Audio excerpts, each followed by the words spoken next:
السلام علیکم ورحمۃ اللہ وبرکاتہ۔ معزز ناظرین و مشاہدین، امید ہے کہ آپ تمام احباب بخیر و عافیت ہوں گے۔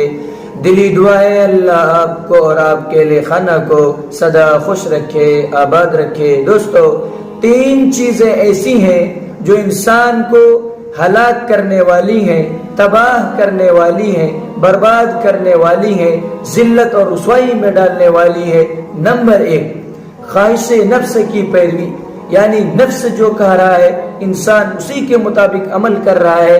وہ یہ نہیں دیکھ رہا ہے کیا یہ شریعت کے مطابق ہے، کیا یہ دین کے مطابق ہے، کیا یہ اسلام کے مطابق ہے، کیا یہ انسانیت کے مطابق ہے، کیا فطرت یہ تقاضا کرتی ہے کہ نفس جو کہے اس پر عمل کرے۔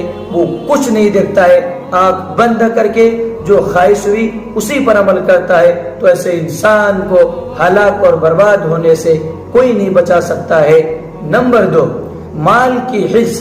جب انسان کے اندر مال کی حرص آتا ہے تو اس کو حاصل کرنے کے لیے یہ نہیں دیکھتا ہے جائز ہے ناجائز ہے، جو کرنا پڑے کر گزرتا ہے۔ تو یاد رکھیے، ایسے انسان کو بھی ہلاک اور برباد ہونے سے کوئی نہیں روک سکتا ہے، اگرچہ وقتی طور پر وہ اس مال و دولت کو حاصل کر لے، لیکن ہمیشہ کے لیے ذلت اور رسوائی اٹھانی پڑے گی۔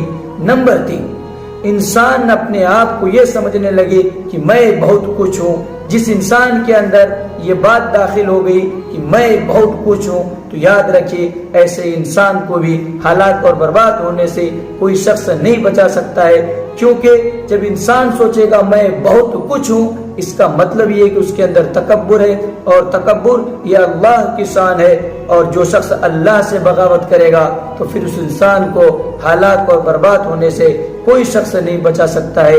اس لیے ضرورت ہے ان 3 چیزوں کو ہم اپنے اندر داخل ہونے نہ دیں۔ اللہ تعالی ہم سب کو کہنے سننے سے زیادہ عمل کی توفیق عطا فرمائے۔